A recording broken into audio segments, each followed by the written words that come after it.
بالله من الشیطان الرجیم بسم اللہ الرحمن الرحیم سورۃ الرحمن مدنی ہے اور اس کی آیت 70 ہے۔ امام ترمذی نے روایت فرمایا محمد بن منکدر سے کہ جابر رضی اللہ تعالیٰ عنہ نے فرمایا کہ رسول اللہ صلی اللہ علیہ وسلم تشریف لائے اپنے صحابہ کے پاس، بس آپ صحابہ کے سامنے آپ صلی اللہ علیہ وسلم نے تلاوت فرمائی سورہ رحمان کی، شروع سورج سے لے کر آخر سورج تک، بس صحابہ خاموش رہے تو آپ نے فرمایا البتہ تحقیق کہ میں نے اس سورت کو تلاوت کیا جنوں پر لیلۃ الجن میں، بس وہ زیادہ اچھے سے جواب دینے کے اعتبار سے تمہارے مقابلے میں جب بھی باری تعالیٰ کے اس فرمان پر پر آتا تو وہ کہتے کہ نہیں ہے کوئی چیز تیری نعمتوں میں سے ہمارا جس کی ہم تکذیب کرتے ہو اور تیرے لیے تمام تعریفیں ہیں۔ بسم اللہ الرحمن الرحیم الرحمن علم القرآن خلق الانسان علمه البیان الشمس والقمر بحسبان والنجم والشجر يسجدان والسماء رفعها ووضع الميزان ألا تطغوا في الميزان وأقيموا الوزن بالقسط ولا تخسروا الميزان والأرض وضعها للأنام فيها فاكهة والنخل ذات الأكمام والحب ذو العصف والريحان فبأي آلاء ربكما تكذبان۔ رحمان نے قرآن سکھلایا، اسی نے انسان کو پیدا کیا، اسی نے بولنا سکھایا، سورج اور چاند حساب کے ساتھ چل رہی ہے اور تنے والے درخت اور بے تنے والے درخت اس کو سجدہ کرتے ہیں، اور آسمان کو اس نے بلند کیا اور اس نے میزان کو رکھ دیا اور حکم دیا کہ تم کمی بیشی مت کرو تولنے میں، اور تم وزن کو قائم کرو انصاف کے ساتھ، اور تم گھٹاؤ نہیں تولنے میں، اور زمین کو اس نے پھیلا دیا مخلوق کے لیے، اور اس میں میوے ہے اور کھجور ہے خوشے والے، اور اناج ہے بوسے والا اور خوشبودار پھول ہے، پس وہ انسانوں اور جنات تم اپنے رب کی نعمتوں میں سے کس نعمتوں کو جھٹلاؤ گے۔ اللہ تبارک و تعالیٰ بتلا اپنے فضل کے بارے میں اور اپنی مخلوق پر اپنی رحمت کے بارے میں کہ اس نے اپنے بندوں پر قرآن کریم کو نازل کیا اور اس کو آسان کر دیا، اس کی یاد کرنے کو اور اس کے سمجھنے کو اس شخص پر جس پر وہ رحم فرمائے۔ بس اللہ تبارک و تعالیٰ نے فرمایا الرحمن علم القرآن خلق الانسان علمه البیان۔ حضرت حسن نے فرمایا کہ اس سے مراد بولنا ہے، امام صحاق نے فرمایا کہ اس سے مراد خیر و شر ہے، اور حسن رحمۃ اللہ علیہ کا قول یہاں احسن اور قوی ہے، اس لیے کہ سیاق قرآن اللہ تبارک و تعالیٰ کا قرآن کریم کے سکھلانے میں ہے اور یہ اس کی تلاوت کی ادائیگی ہے، اور بلا شبہ یہ بولنے کے آسان ہونے کی وجہ سے ہوگا مخلوق پر، اور حروف کے نکلنے کی آسانی کی وجہ سے ان کی جگہوں سے، اس کے مخرج اور اس کی قسموں کے مختلف ہونے کے باوجود۔ باری تبارک و تعالیٰ کا فرمان الشمس والقمر بحسبان، یعنی وہ دونوں ایک دوسرے کے پیچھے چلتے ہیں مقرر حساب کے مطابق، وہ خلاف ورزی نہیں کرتے ہیں اور نہ اضطراب ہوتا ہے۔ للشمس ينبغي لها ان تدرك القمر ولا الليل سابق النهار وكل في فلك يسبحون، اور اللہ تعالیٰ نے فرمایا فالق الاصباح وجعل الليل سكنا والشمس والقمر حسبانا ذلك تقدیر العزیز العلیم، اور باری تبارک و تعالیٰ کا فرمان والنجم والشجر یسجدان۔ مفسرین نے اختلاف کیا ہے باری تعالیٰ کے فرمان والنجم کے بارے میں۔ ابن عباس رضی اللہ تعالیٰ عنہ سے مروی ہے کہ نجم سے مراد وہ چیز ہے جو پھیلی ہوئی اور زمین کی سطح پر یعنی نباتات مراد ہے، اور امام مجاہد نے فرمایا کہ وہ ستارہ ہے جو آسمان میں ہوتا ہے۔ اسی طرح حضرت قتادہ نے فرمایا اور یہی قول اظہر ہے واللہ اعلم۔ باری تعالیٰ کے اس فرمان الم تر ان اللہ یسجد له من فی السماوات ومن فی الارض والشمس والقمر والنجوم والجبال والشجر والدواب وكثير من الناس کی وجہ سے، اور باری تبارک و تعالیٰ کا فرمان والسماء رفعها ووضع الميزان، یعنی انصاف کے ساتھ، کما جیسا کہ اللہ تعالیٰ نے فرمایا لقد ارسلنا رسلنا بالبينات وانزلنا معهم الكتاب والميزان ليقوم الناس بالقسط، اور اسی طرح یہاں فرمایا الا تطغوا في الميزان، یعنی آسمان اور زمین کو پیدا کیا ٹھیک اور انصاف کے ساتھ تاکہ تمام چیزیں ٹھیک اور انصاف کے مطابق ہو جائے۔ اس لیے اللہ تبارک و تعالیٰ نے فرمایا واقیموا الوزن بالقسط ولا تخسروا الميزان، یعنی تم گھٹاؤ نہیں وزن میں بلکہ تم وزن کرو ٹھیک انصاف کے ساتھ، جیسا کہ اللہ تعالیٰ نے فرمایا وزنوا بالقسطاس المستقیم، اور باری تبارک و تعالیٰ کا فرمان والارض وضعها للانام، یعنی آسمان کی طرح اس کو ٹھہرایا مضبوط پہاڑوں کے ذریعے سے تاکہ وہ مستقر رہے اور اس مخلوق کو لے کر جو اس کی سطح پر ہے، اور وہ مخلوق مختلف رنگوں شکلوں اور قسموں والی ہے اس کے اطراف و اکناف میں۔ ابن عباس، امام مجاہد، امام قتادہ نے فرمایا کہ الاناف سے مراد مخلوق ہے، فیہا فاکہہ یعنی مختلف رنگ اور ذائقے اور خوشبوئیں، والنخل ذات الاکمام، اس کو تنہا ذکر کیا اس کے عمدگی کی وجہ سے اور اس کے نفع کی وجہ سے، چاہے تر ہو یا خشک ہو، اور اکمام ابن عباس نے فرمایا کہ وہ کھجور کے گابے ہے، اور یہ وہ چیز ہے کہ اس میں سب سے پہلے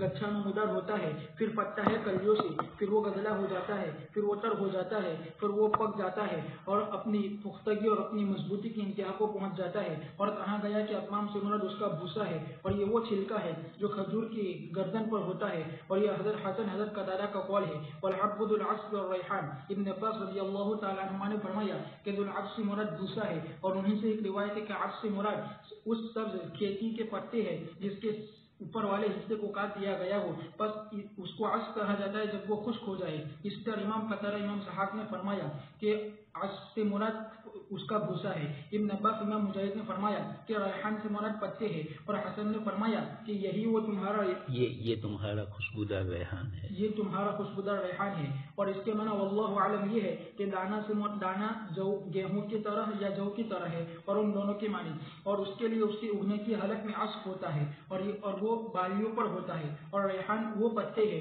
جو لپٹے ہوئے اس کے تنے پر۔ اور ایک قول یہ ہے کہ عصف سے مراد سب سے پہلے وہ پتے جس کو کھیتی اگاتا ہے سبزی کے طور پر، اور ریحان سے مراد پتے ہیں یعنی جبکہ وہ پختہ ہو جائے اور اس میں دانے آنے لگے، جیسا کہ زید بن عمرو بن نفیل نے اپنے مشہور قصیدے میں کہا کہ تم دونوں اس سے کہو کہ کون دانے کو اگاتا ہے نمناک مٹی میں، پھر وہ اس سے تر و تازہ ابھرنے والی سبزی ہو جاتی ہے اور نکالتا ہے اس سے اس کے دانے کو اس کے سروں میں، بس اس میں نشانیاں اس سب کے لیے جو نصیحت حاصل کرنے والا ہو۔ باری تبارک و تعالیٰ کا فرمان فَبِأَيِّ آلَاءِ رَبِّكُمَا تُكَذِّبَانِ، یعنی اے انسانوں اور جناتوں کی دو بڑی جماعتوں، تم اپنے رب کی نعمتوں میں سے کس کس نعمتوں کو جھٹلاؤ گے؟ یعنی ظاہری نعمتیں جو تم پر ہے اور تم اس میں ڈوبے ہوئے ہو، تم طاقت نہیں رکھتے اس کے انکار کرنے کی، بس ہم کہتے ہیں جیسا کہ جنوں نے کہا یہ اللہ کوئی بھی چیز نہیں ہے تیری نعمتوں میں سے، یہ ہمارا رب جس کو ہم جھٹلاتے ہو، اور پس تیرے لیے تمام تعریفیں ہیں۔ اور ابن عباس فرماتے ہیں لا بِأَيِّهَا یا ربی، یعنی ہم نہیں جھٹلاتے ہیں کسی چیز کو بھی اس میں سے۔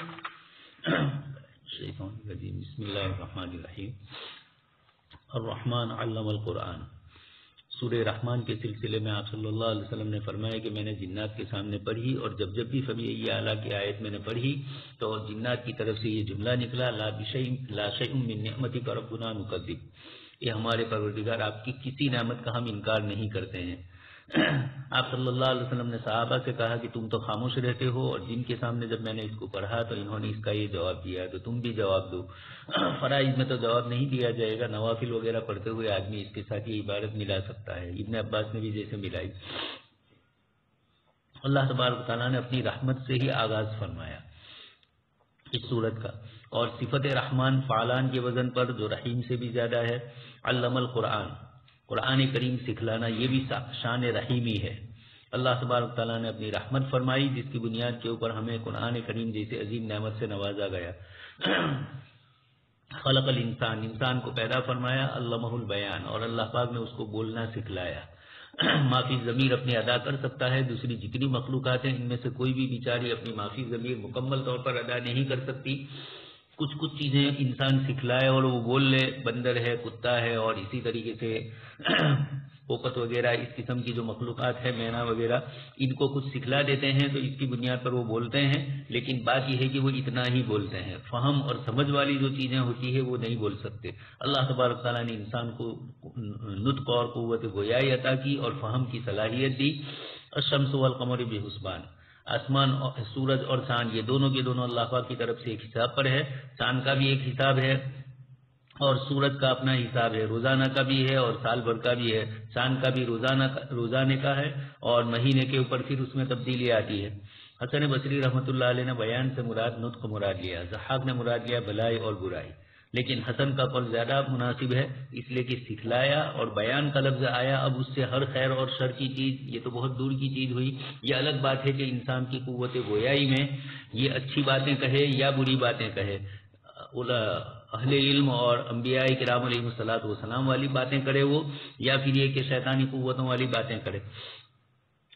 سیاق بھی یہی زیادہ مناسب ہے حسن بصری والا قول، اس لیے کتاب اللہ کے علمہ البیان سے مراد یہ ہو جائے گا کہ کتاب اللہ کے الفاظ سکھلائے، اس کے معانی سکھلائے، مخارج کی مختلف جو کیفیتیں ہیں، صفات ہے، الگ الگ مخرج سے جو حرف ادا ہوتے ہیں، پھر دو حرفوں کے درمیان قریب المخرج ہونے کی بنیاد کے اوپر تھوڑا کچھ ہلکا سا لطیف فرق ہوتا ہے اور اسی کی ادائیگی میں کوتاہیاں ہو جاتی ہے۔ آگے اللہ تبارک تعالیٰ فرماتے ہیں سورج اور چاند کا پورا نظام اللہ پاک نے رکھا ہے، ذرہ برابر ادھر ادھر وہ نہیں ہو رہے ہیں. وَأَقِيمُوا الْوَزْنَ بِالْقِسْطِ وَلَا تُخْسِرُوا الْمِيزَانَ. اللہ تبارک تعالیٰ فرماتے ہیں کہ وزن کو بھی ہم نے ٹھیک ٹھیک رکھا ہے اور تمہارے لیے وزن کو قائم کیا ہے، لہذا تم بھی انصافی سے کام لو اور ترازو کے اندر کمی نہ کرو. ایک تو یہ گفتگو آئی. آگے اس کے بعد ایک لفظ آتا ہے وَالنَّجْمُ وَالشَّجَرُ يَسْجُدَانِ. تو نجم سے تو ستارے مراد ہے، لیکن شجر سے تو درخت مراد ہے، لیکن نجم سے کیا مراد ہے؟ دو قول ہے. کچھ حضرات نے اس کو والنجم والشجر یسجدان کو الشمس والقمر کے ساتھ لیا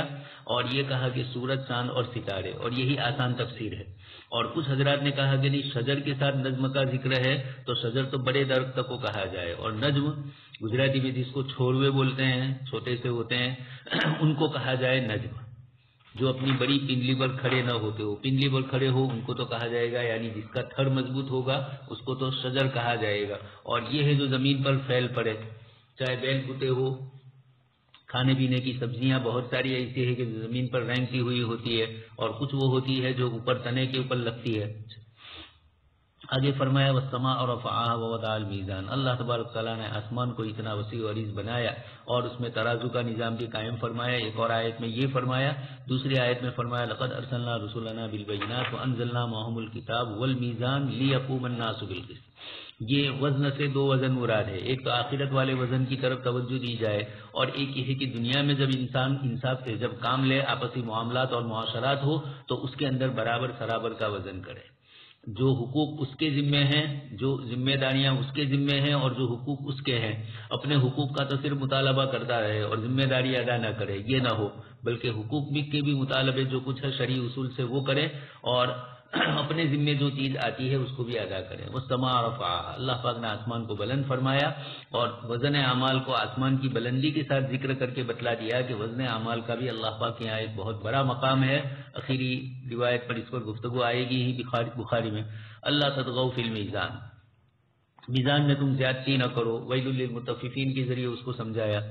واقیموا الوزن. اس آیت میں بھی بتلا دیا کہ تم وزن کے اندر کمی نہ کرو بلکہ ٹھیک ٹھیک کرو. وزنوا بالقسطاس المستقیم میں بھی اسی کی طرف اشارہ فرمایا. والارض وضعها للانام. اور زمین کو مخلوق کے لیے اللہ تبارک تعالیٰ نے ٹھیک ٹھیک کیا. ارساها بالجبال الشامخات. اللہ تبارک تعالیٰ نے اس کو بڑے بڑے مضبوط پہاڑوں کے ذریعے زمین کو تھام لیا ہے تاکہ زمین ہم کو لے کر ہلنے نہ پائے. آگے فرمایا فیہا فاکہۃ والنخل ذات الاکمام. میوے ہیں مختلف قسم کے، جتنے بھی میوے ہیں کھانے کے طور پر کھائے جاتے ہیں، تفقہ کے طور پر ان کو تو کہا جائے گا فاکہہ. اور والنخل ذات الاکمام. اور پھر اس کے بعد نخل کا ذکر کیا، کھجور کا اور گابے والا. تو کھجور تخصیص بعد تعمیم ہے، فاکہۃ میں شامل ہو ہی چکا تھا، نخل کو الگ سے ذکر کیا. امام ابو حنیفہ رحمۃ اللہ علیہ کی طرف واو عطف کے لیے آتا ہے تو منسوب کر کے فاکہہ اور نخل کی کیفیت تھوڑی الگ بھی کچھ علماء نے ذکر کی. لیکن خیر حاصل یہی ہے کہ مختلف قسم کے پھل ہیں. اللہ تبارک تعالیٰ نے اس میں کھجور، چونکہ جزیرۃ العرب میں سب سے زیادہ اور آج بھی قوت اور طاقت والا سمجھا جاتا ہے، اس کی مختلف چیزوں سے فائدے اٹھائے جاتے ہیں، تبھی تو مومن کے ساتھ اس کو تشبیہ دی گئی. اور شجر مبارکہ اس کو کہا گیا، شجرۃ طیبہ اس کو کہا گیا. شجر مبارکہ تو زیتون ہے. تو والنخل ذات الاکمام. کمن اس کی جمع اکمام ہے، اور اسی کو ذکر فرمایا کہ سب سے پہلے وہ گابے میں ہوتا ہے اور پھر اس کے بعد اس میں سے نکلتا ہے. ہمارے سامنے یہاں کھجور تو نہیں ہے، اور اس قسم کی دوسرے جو پھل ہے اس کو ہم دیکھ رہے ہیں کس طریقے سے مختلف مرحلوں سے گزرتے ہیں. اللہ تبارک تعالیٰ نے کھجور کی ان لمبی لمبی ٹہنیوں کو اور گابوں کو، ان سب کو اللہ تبارک تعالیٰ نے بتلایا کہ کس طریقے سے ہم اس کو کرتے ہیں. پھر کیسے کیسے اس کے اندر عنقود، بسر، رطب،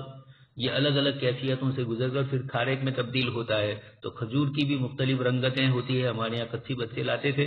کھجور، تو پیلے کلر کا اور سرخ کلر کا، اور پھر وہی آہستہ آہستہ کلر بدل لیتا ہے، اندر سے پانی والا مادہ نکل جاتا ہے یا خشک ہو جاتا ہے، اور پھر اس کے بعد وہ اس کیفیت میں ہو جاتا ہے. اچھا، اسی طرح کچھ حضرات نے کمن سے کہا لیف الذی، اوپر کی جو ہلکی سی چھال جیسا ہوتا ہے اس کے ساتھ، کھجور کے گابے کے ساتھ، اس کی طرف اشارہ فرمایا. کچا پکا کھجور ہو اس کے ساتھ. والحب ذو العصف والریحان. اور حب ذو العصف سے کیا مراد؟ ابن عباس رضی اللہ تعالیٰ عنہما نے فرمایا کہ تبن مراد ہے، اور انہی سے مراد ہے، یعنی گھاس پھوس اس کے ساتھ لگی ہوئی. ورق الزرع الاخضر، سبز پتے جو ہوتے ہیں وہ مراد لیے، جس کے سر اوپر کے سرے کاٹ لیے جائیں. اور کچھ حضرات نے کہا کہ بھوسا ہے، خشک ہو جاتا ہے تو اسی کو کہا جاتا ہے. تو مختلف دانوں میں سے نکلتا ہے. ہمارے یہاں بھی پہلے دیہات کے اندر لوگ جب کھلیان کے اندر لاتے تھے اور اس کو ٹریکٹر نہیں ہوتے تھے اس زمانے میں، بیل گاڑوں ہی کے ذریعے اس کو کرتے تھے اور چھوٹے سے پنکھے ہوتے تھے. تو الحب العصف والریحان، الگ الگ سب چیزیں اس میں سے ہو جاتی ہے. دانے الگ نکلتے ہیں، بھوسا سائز کا الگ نکلتا ہے، اس کو لونگوتا بولتے ہیں لونگ کا ہو تو، اور گویرا بھی بولتے ہیں گہوں کا ہو تو. یہ اس طریقے کی جو چیزیں ہوتی ہے یہ سب کی سب اسی طرح کی خشک ہوتی ہے جو دانے کے ساتھ لگی ہوئی ہے. اللہ تبارک تعالیٰ نے ان سب چیزوں کو دانے کی تقویت ہی کے لیے پیدا فرمایا ہے، اور پھر اس کے بعد دانا ان سے الگ ہوتا ہے، یہ انسان کی غذا بن جاتا ہے اور بھوسا جانوروں کی غذا بن جاتا ہے.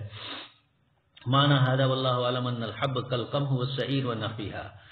یہ جتنے بھی گیہوں اور جو وغیرہ جیسے دانے ہیں، اور بھی بہت سارے دانے الگ الگ اللہ پاک نے جتنے بھی بنائے، وطانے ہیں، تویرے ہیں، یہ سب کا سب اس طریقے سے، اور بھی دوسری چنے وغیرہ، ان سب کے دانے ہی ہوتے ہیں جب تک وہ اس کے اندر ہوتے ہیں. فی حال نباتہ عصف وہو ما علی السنبلہ، بالی میں جب تک ہوتا ہے وہاں تک اس کو کہا جاتا ہے. اچھا، اگر ریحان کا لفظ آیا تو ریحان سے کچھ حضرات نے تو پھول مراد لیے، اور ریحان سے کچھ حضرات نے کہا کہ نہیں، یہی درخت کے پتے جو اس کے ساتھ لپٹے ہوئے ہوتے ہیں. جیسے ہمارے یہاں فلاور آتا ہے تو اس کے اوپر پتے لپٹے ہوئے ہوتے ہیں، اس کو الگ کر دیتے ہیں اور پھر اندر سے پھول کو کھاتے ہیں. شاعر نے بھی اپنے شعر کے اندر ریحان سے مراد پتے ہی مراد لیے ہیں. خلق الإنسان من صلصال كالفخار وخلق الجان من مارج من نار فبأي آلاء ربكما تكذبان رب المشرقين ورب المغربين فبأي آلاء ربكما تكذبان مرج البحرين يلتقيان بينهما برزخ لا يبغيان فبأي آلاء ربكما تكذبان يخرج منهما اللؤلؤ والمرجان فبأي آلاء ربكما تكذبان وله الجوار المنشآت في البحر كالأعلام فبأي آلاء ربكما تكذبان. اس نے انسان کو پیدا کیا ٹھیکری کی طرح بجتی ہوئی مٹی سے، ٹھیکرے کی طرح کھنکھناتی ہوئی مٹی سے، اور جناتوں کو پیدا کیا آگ کے شعلے سے. پس اے انسانوں اور جنات، تم اپنے رب کی نعمتوں میں سے کن کن نعمتوں کو جتلاؤ گی؟ وہ دونوں مشرق کا رب ہے اور وہ دونوں مغرب کا رب ہے. پس اے انسانوں اور جنات، تم اپنے رب کی نعمتوں میں سے کن کن نعمتوں کو جتلاؤ گی؟ اور اس نے دو دریاؤں کو ملایا جو باہم ایک دوسرے سے ملے ہوئے ہیں، ان دونوں کے درمیان حجاب ہے کہ وہ ایک دوسرے سے آگے نہ بڑھ جائے. پس اے انسانوں اور جنات، تم اپنے رب کی نعمتوں میں سے کن کن نعمتوں کو جتلاؤ گی؟ اور نکلتے ہیں ان دونوں سے موتی اور مونگے. پس اے انسانوں اور جنات، تم اپنے رب کی نعمتوں میں سے کن کن نعمتوں کو جتلاؤ گے؟ اور اسی کی ملکیت میں وہ جہاز ہے جو کھڑے ہیں سمندر میں دریا میں پہاڑوں کی طرح. پس اے انسانوں اور جنات، تم اپنے رب کی نعمتوں میں سے کن کن نعمتوں کو جتلاؤ گے؟ اللہ تبارک و تعالیٰ ذکر فرماتے ہیں کہ اس نے انسان کو پیدا کیا ٹھیکری کی طرح کھنکھناتی ہوئی مٹی سے، اور اس نے پیدا کیا جناتوں کو آگ کے شعلے سے، اور وہ آگ کے شعلے کا کنارہ ہے. اس کو ابن عباس نے فرمایا. اور ان سے ایک روایت ہے کہ من مارج من نار، یعنی آگ کے شعلے میں سے وہ شعلہ جو سب سے روشن ہو. اور حضرت علی بن ابی طلحہ نے فرمایا کہ ابن عباس رضی اللہ تعالیٰ عنہما سے روایت ہے کہ من مارج من نار یعنی خالص آگ. اسی طرح حضرت اکرمہ، حضرت مجاہد، حضرت ضحاک اور ان کے علاوہ حضرات نے فرمایا. امام احمد نے روایت کی حضرت عائشہ رضی اللہ تعالیٰ عنہ سے فرماتی ہیں کہ رسول اللہ صلی اللہ علیہ وسلم نے فرمایا کہ فرشتوں کو پیدا کیا گیا ہے نور سے، اور جناتوں کو پیدا کیا گیا ہے آگ کے شعلے سے، اور آدم علیہ السلام کو پیدا کیا گیا ان چیزوں سے جو تمہارے سامنے بیان کی گئی. باری تبارک و تعالیٰ کا فرمان فبأي آلاء ربكما تكذبان، اس کی تفصیل گزر چکی. رب المشرقین اور رب المغربین، یعنی موسم گرما اور موسم سردی کے دونوں مشرق کا، اور موسم گرما اور موسم سرما کی دونوں مغرب کا رب ہے. اور فرمایا فلا اقسم برب المشارق والمغارب، اور یہ مطلع کے اختلاف سورج کے مطلوع کے اختلاف کی وجہ سے ہے، اور اللہ تعالیٰ اس کو منتقل کرتے ہیں ہر دن میں، اور اس کو ظاہر کرتے ہیں اس سے لوگوں کی طرف. اور فرمایا رب المشرق والمغرب لا الہ الا هو فاتخذه وکیلا، اور اس سے مراد مشرق و مغرب کی جنس ہے. اور جبکہ ان مشرق اور مغرب کے مختلف ہونے میں مصلحت مخلوق کے لیے، یعنی جناتوں اور انسانوں کے لیے، تو فرمایا اس کے بعد فبأي آلاء ربكما تكذبان. اور باری تبارک و تعالیٰ کا فرمان مرج البحرین، ابن عباس رضی اللہ تعالیٰ عنہ نے فرمایا یعنی ان دونوں کو چھوڑ دیا. باری تبارک و تعالیٰ کا فرمان یلتقیان، ابن زید نے فرمایا یعنی ان دونوں کو روک دیا، یہ کہ وہ آپس میں ایک دوسرے سے ملے، اس وجہ سے کہ اللہ تعالیٰ نے ان کے درمیان ایک پردے کو اور ایک آگ کو، اور ان دونوں کے درمیان ایک حد فاصل کو پیدا فرما دیا ہے. اور باری تعالیٰ کے فرمان بحرین سے مراد کھارا اور میٹھا پانی ہے. پس یہ نہریں میٹھی ہے جو لوگوں کے درمیان رواں رواں ہے. ہے، اور تحقیق ابن جریر نے اس کو پسند فرمایا کہ بحرین سے مراد آسمان کا دریا ہے اور زمین کا دریا ہے، اس لیے کہ موتی پیدا ہوتا ہے آسمان کے پانی سے اور سیپیوں میں زمین کے دریا میں، لیکن یہ تفسیر اس کے مناسب معلوم نہیں ہوتی ہے، اس لیے کہ اللہ تعالیٰ نے تحقیق کے بینہما برزخ لا یبغیان فرمایا ہے، یعنی ان دونوں کے درمیان ایک پردے کو پیدا کیا ہے اور وہ آڑ ہے زمین سے، تاکہ یہ اس کے آگے نہ بڑھے اور وہ اس کے آگے نہ بڑھے، بس پھر ان دونوں میں ہر ایک دوسرے کو خراب کر دے گا، اور جو چیز آسمان اور زمین کے درمیان ہے اس کو پردہ اور اس کو مضبوط آڑ نہیں کہا جاتا ہے۔ باری تبارک تعالیٰ کا فرمان یخرج منہما اللؤلؤ والمرجان، یعنی ان دونوں کے مجموعے سے پھر جب مل جائے یہ چیز ان دونوں سے ایک سے تو بھی کافی ہے، جیسا کہ اللہ تبارک تعالیٰ نے فرمایا یا معشر الجن والانس لم یأتکم رسول منکم، اور رسول بلا شبہ وہ انسانوں میں سے ہوتی ہے، خاص طور پر نہ کہ جناتوں میں سے، اور تحقیق یہ اطلاق صحیح ہے، اور لؤلؤ سے اور موتی تو مشہور ہے، جہاں تک مرجان کا تعلق ہے تو کہا گیا کہ وہ چھوٹے موتی ہے، اور ایک قول یہ ہے کہ بڑے موتی اور عمدہ موتی، اس کو ابن جریر نے نقل فرمایا بعض سلف سے، اور ایک قول یہ ہے کہ وہ سرخ رنگ کے جواہر کی ایک قسم ہے، اور ابن مسعود نے فرمایا کہ وہ سرخ مہر مرجان سے مراد سرخ مہرے ہے، جہاں تک بہر باری تعالیٰ کا فرمان وَمِن كُلٍّ تَأْكُلُونَ لَحْمًا طَرِيًّا وَتَسْتَخْرِجُونَ مِنْهُ حِلْيَةً تَلْبَسُونَهَا، بس کڑوے اور میٹھے پانی میں سے ہر ایک گوشت مراد ہے، اور زیور بلا شبہ یہ کھارے پانی سے ہوتا ہے نہ کہ میٹھے پانی سے۔ ابن عباس رضی اللہ تعالیٰ عنہ نے فرمایا کہ نہیں گرتا ہے کبھی کوئی قطرہ آسمان سے سمندر میں، پھر وہ سیپی کے منہ میں گرتا ہے مگر وہ اس سے موٹی ہو جاتا ہے، اور جب کہ اس دیور کے بنانے میں نعمت ہے زمین والوں پر، جس کے ذریعے سے اس کے ذریعے سے اللہ تبارک و تعالیٰ نے احسان فرمایا، تو فرمایا فَبِأَيِّ آلَاءِ رَبِّكُمَا تُكَذِّبَانِ، باری تبارک و تعالیٰ کا فرمان وَلَهُ الْجَوَارِ الْمُنشَآتُ، یعنی وہ کشتیاں جو چلتی ہے فی البحر سمندر میں، مجاہد نے فرمایا کہ وہ کشتیاں جس کے بادبان اٹھے ہوئے ہو تو وہ منشآت ہے، اور جس کے بادبان اٹھے ہوئے نہ ہو تو وہ منشآت نہیں ہے، اور امام قتادہ نے فرمایا کہ منشآت سے مراد مخلوقات ہے، اور ان کے علاوہ حضرت نے فرمایا منشیات شین کے کسرے کے ساتھ اس سے مراد بادبان ہے، کل اعلام یعنی پہاڑوں کی طرح اس کے بڑے ہونے میں، اور ان تمام چیزوں میں جو اس میں ہے، یعنی کمانے اور تجارت کے سامان جو منتقل کیے جاتے ہیں ایک علاقے سے دوسرے علاقے کی طرف، ایک ملک سے دوسرے ملک کی طرف، اس لیے کہ اس میں لوگوں کی مصلحتیں ہوتی ہے، اس چیز کو حاصل کرنے میں جس کی لوگوں کو ضرورت ہوتی ہے سامان کی تمام قسموں میں سے، اسی لیے اللہ تعالیٰ نے فرمایا فَبِأَيِّ آلَاءِ رَبِّكُمَا تُكَذِّبَانِ۔ عمرہ بن سویس سے روایت ہے، فرمایا کہ میں حضرت علی بن ابی طالب رضی اللہ تعالیٰ عنہ کے ساتھ تھا فرات کے کنارے پر، جب ایک کشتی ہے جس کی تاٹ بلند تھی، بس حضرت علی رضی اللہ تعالیٰ عنہ نے اپنے دونوں ہاتھوں کو پھیلایا، پھر فرمایا کہ اللہ تبارک و تعالیٰ فرماتے ہیں وَلَهُ الْجَوَارِ الْمُنشَآتُ فِي الْبَحْرِ كَالْأَعْلَامِ، قسم ہے اس ذات کی جس نے اس کو بنایا جو چلتی ہے اس کے دریاؤں میں نے نہیں قتل کیا عثمان رضی اللہ تعالیٰ عنہ کو، اور نہ میں نے ارادہ کیا ان کے قتل کرنے پر۔ خلق الانسان من صلصال کالفخار، اللہ تبارک تعالیٰ اپنی مختلف نعمتوں کو اس صورت میں ذکر کرتے ہیں اجمالی طور پر۔ تو خلق الانسان، سب سے پہلے انسان کی تخلیق کا یہاں ذکر فرمایا کالفخار، کھنکھناتی ہوئی مٹی کی طرح، من صلصال من حمأ مسنون، آدم علیہ السلام کی تخلیق ہوئی، اس کے بعد شیطان ان کے جسموں میں داخل ہوا اور ایک صنوبر والی شکل کی ایک چیز دیکھی، وہی قلب تھا، تو اس نے کہا کہ اس انسان کو پھسلانا بہت آسان ہے، اس میں کھوکھلا پن ہے۔ خلق الجان من مارج من نار، انسان کو تو کھنکھناتی ہوئی مٹی سے اللہ پاک نے پیدا فرمایا، اور جنات کو آگ کے شعلے سے پیدا کیا۔ مارج کی تفسیر الگ الگ آئی، کنارہ مراد دیا، اچھا کنارہ، آگ کا جو اچھا حصہ ہے وہ مراد، اوپر کا شعلے والا، جو بھی ہو اللہ تبارک تعالیٰ نے اس سے اس مخلوق کو پیدا کیا، اس لیے اس کے اندر کچھ صفات اور کچھ اوصاف ایسے رکھے کہ وہ ہمیں نظر نہیں آ رہا ہے۔ فرشتوں کو اللہ تبارک تعالیٰ نے پیدا فرمایا نور سے، اسی کو روایت میں فرمایا کہ آدم کی تخلیق کا تو تمہیں معلوم ہے کالفخار، اور فرشتوں کا بھی بتلا دیا، جنات کا بھی بتلا دیا۔ یہ اللہ تبارک تعالیٰ نے مختلف تینوں قسم کی مخلوقات کو الگ الگ چیزوں سے پیدا فرمایا، اس میں اللہ پاک کی کیا کیا حکمتیں ہیں تم سمجھ نہیں پاتے ہیں، بس اللہ کی اس بڑی نعمت کا بھی شکریہ ادا کرو۔ تمہیں کھنکھناتی ہوئی مٹی سے پیدا فرما کر تم میں روح کو رکھا، وَنَفَخْتُ فِيهِ مِن رُوحِي، اور پھر اس کے بعد انسان، حضرت انسان ہی ہے جس سے یہ پوری دنیا کا نظام آباد ہے۔ اگر انسان کو پیدا نہ کرتے تو یہ پورے نظام کا کوئی مطلب نہیں تھا۔ اللہ تبارک تعالیٰ نے انسان ہی کی سہولت اور انسان ہی کی خصوصیات کے لیے ان چیزوں کو پیدا فرمایا۔ رب المشرقین و رب المغربین، دونوں مشرق اور دونوں مغرب۔ کتاب اللہ نے مشرقین بھی فرمایا، مشارق بھی فرمایا، اور مشرق واحد کا صیغہ بھی استعمال فرمایا۔ مشرق سے مراد پوری جنس مراد، مشرق کا پورا حصہ، اور مشرقین مراد ہے تو مشرق کی سمت جو ہے اس کے دو کنارے ہیں، مشرق کا ادھر کا حصہ، مشرق کا ادھر کا حصہ، یہی حال مغرب کے ایک حصہ اور مغرب کا، اور اسی لیے ہم دیکھتے ہیں ابن کثیر نے سردی اور گرمی بتلائی، تو ہم دیکھتے ہیں ابھی اس وقت سورج کے طلوع ہونے کی جگہ، اور پھر گرمی کے دنوں میں سورج کے طلوع ہونے کی جگہ بدل جاتی ہے، غروب کی جگہ بھی بدل جاتی ہے، چاند کا بھی یہ حال ہوتا ہے، عموماً تو درمیان میں نظر آتا ہے، کبھی مغرب میں نظر آتا ہے، کبھی مشرق میں بھی، رجب وغیرہ کا چاند مشرق میں نظر آ جاتا ہے۔ تو یہ اللہ تبارک و تعالیٰ نے دو مشرق کہا، وہ بھی صحیح، جمع کہی وہ بھی صحیح، اس لیے کہ جب جمع ہوگی تو مشرق کو الگ الگ حصوں میں، ہمارا مشرق الگ، پاکستان کا مشرق الگ، آگے اور جائیں گے ایران کا مشرق الگ، اس طریقے سے بدلتا رہے گا۔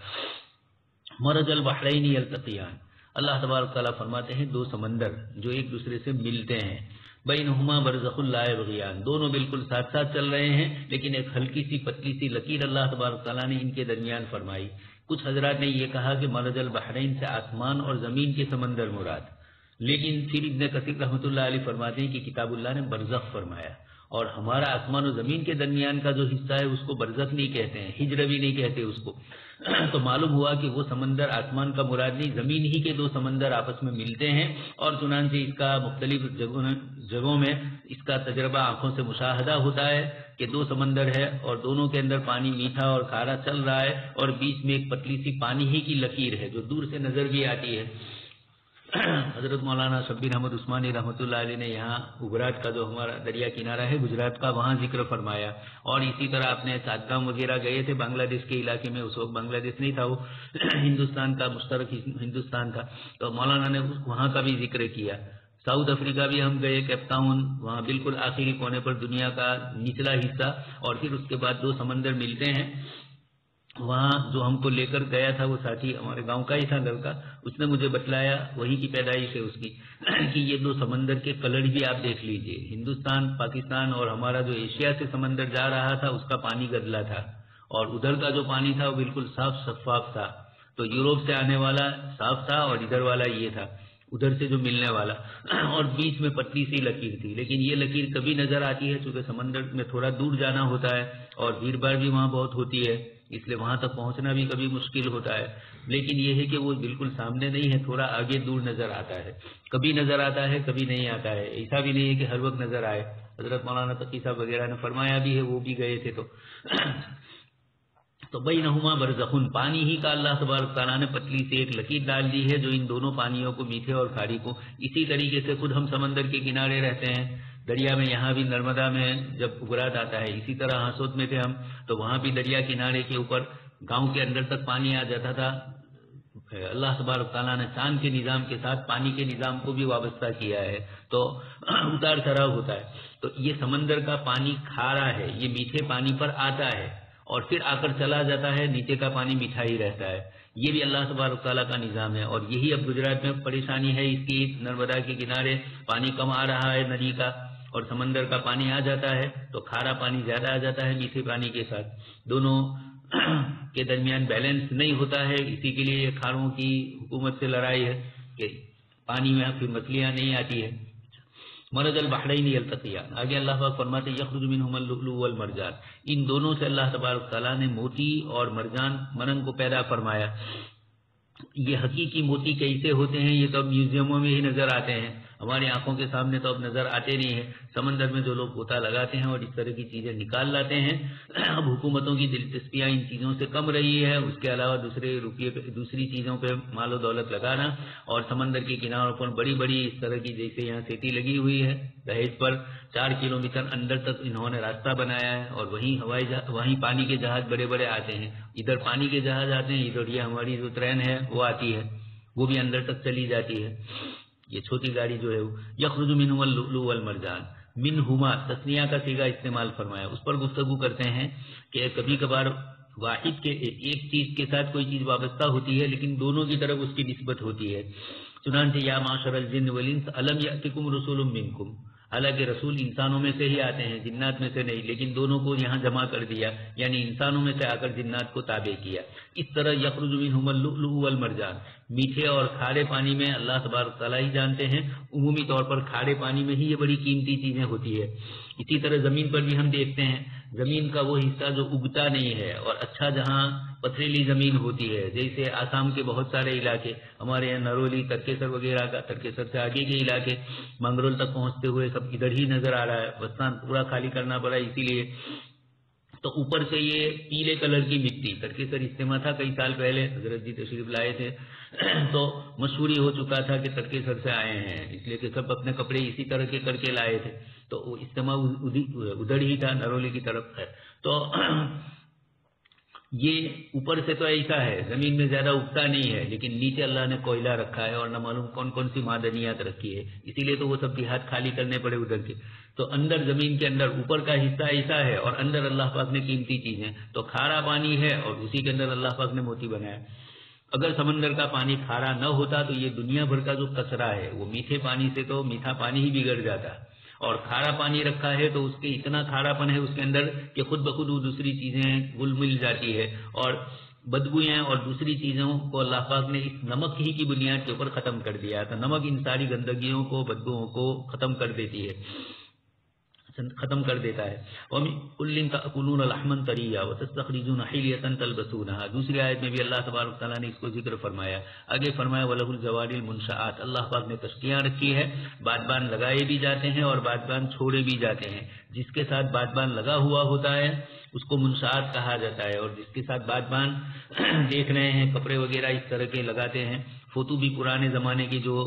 کشتیوں کے آتے ہیں تو اوپر لکڑی ڈال کر یا رسی ڈال کر بادبان پانی کے بڑے بڑے پردے ہوا کے کپڑوں کے اس کے ساتھ لگائے جاتے ہیں. اس زمانے میں چونکہ عمومی طور پر ہوا ہی سے تعلق رکھتا تھے، اب آج کل جیسی مشینریاں نہیں تھی، اس سے اسٹیمروں کے لیے اس کی ضرورت پڑتی تھی، بڑے بڑے جہازوں کو اس طرح بادبان کی ضرورت پڑتی تھی. تو یہ کہا جاتا ہے کہ جس کے ساتھ ہو اس کو منشیات کہا جاتا ہے. کل اعلام، بڑے بڑے پہاڑوں جیسی اونچی کشتیاں دیکھ ہی رہے ہیں ہم، تھوڑے دن پہلے شاید تصویر بھیجی تھی میں نے. تو بھی یہی حال ہے ربکما تکذبان کنتما علی بن ابی طالب. ایک صاحب فرماتے ہیں کہ میں حضرت علی رضی اللہ تعالیٰ عنہ کے ساتھ دریائے فرات کے کنارے پر تھا اور اچانک ایک کشتی آئی اور حضرت علی رضی اللہ تعالیٰ عنہ نے اپنے ہاتھ اٹھائے اور یہ کہا وَلَهُ آیت کریمہ کی تلاوت کی وَلَهُ الْجَوَارِ الْمُنشَآتُ فِي الْبَحْرِ كَالْأَعْلَامِ. اور پھر اس کے بعد آپ نے فرمایا کہ جس خداوند قدوس نے اس بادبانی کشتی کو چلایا ہے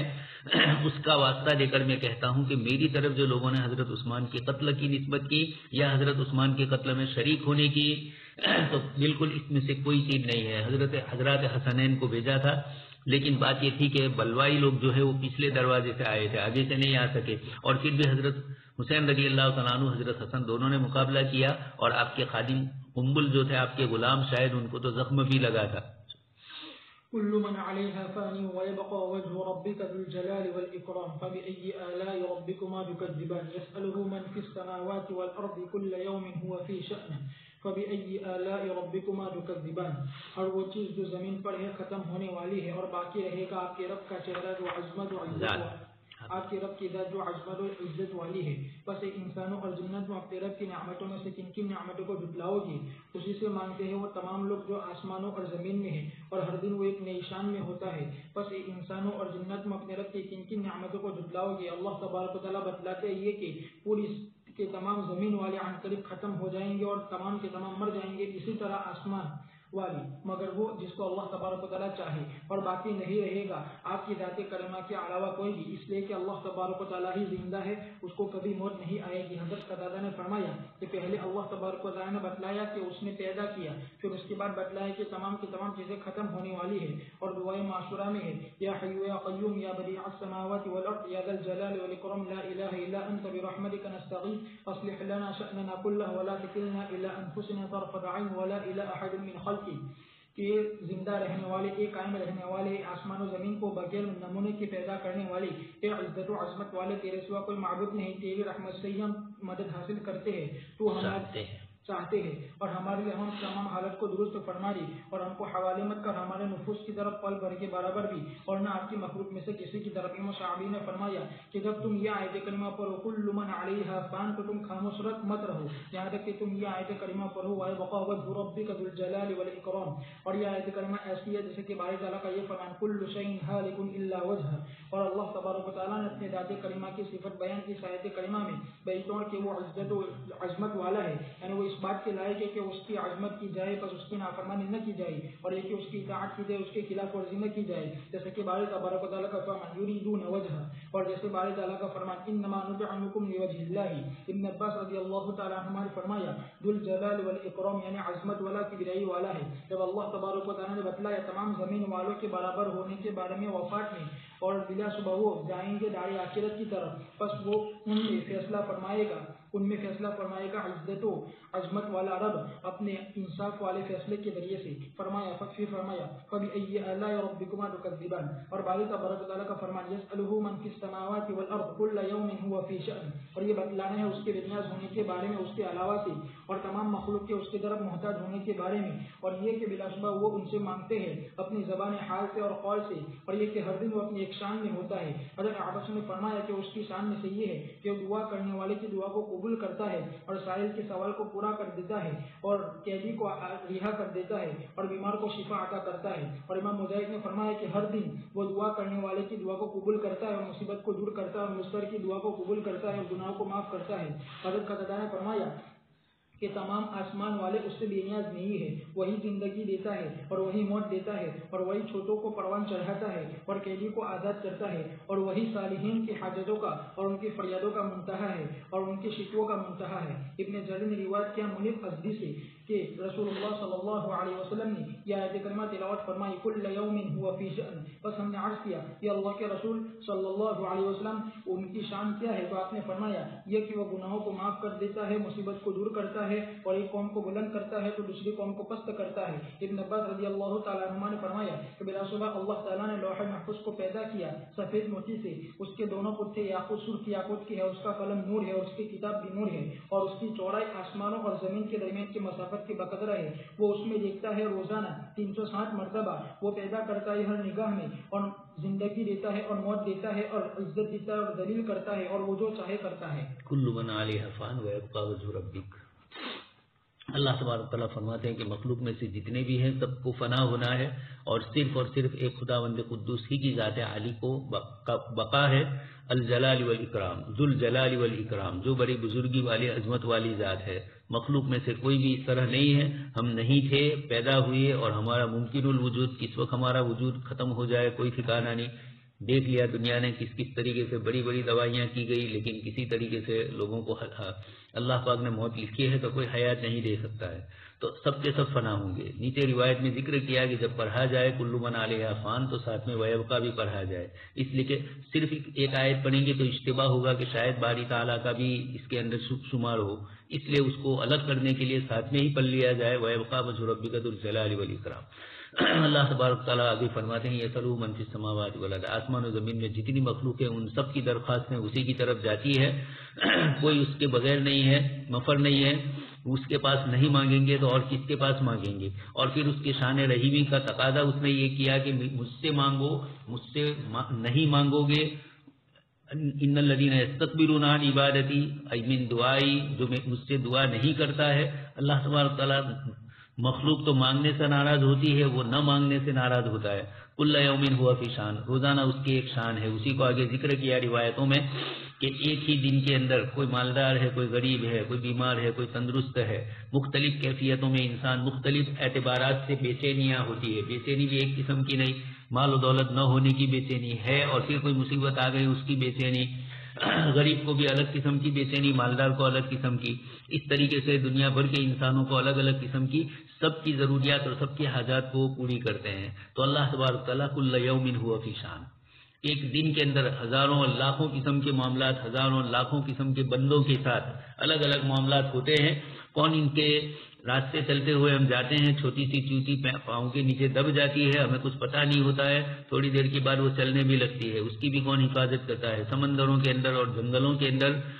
ایک سے ایک مخلوق دوسرے کو قتل مارنے والی، پار کھانے والی ہوتی ہے، ہر ایک کو ایک دوسرے سے خطرہ ہوتا ہے، لیکن اللہ تبارک تعالیٰ کس طریقے سے اس خطرے کے باوجود ان کو وہاں زندگی عطا فرمائے ہوئے ہیں۔ تو یہ سب اللہ تبارک تعالیٰ ہی کی شان عالی ہے۔ کل یوم ہوا فی شان، ہر روز اس کی شان الگ الگ ہے، اس کی شان میں ہماری طرح نہیں کہ ایک مخصوص قسم کی صفات ہے اسی کے اندر وہ رہے اور اس سے آگے نہ بڑھے، اس کی اپنی ذات عالی، روزانہ ہی اس کی الگ الگ کیفیتیں ہوتی ہیں مخلوقات کے اندر۔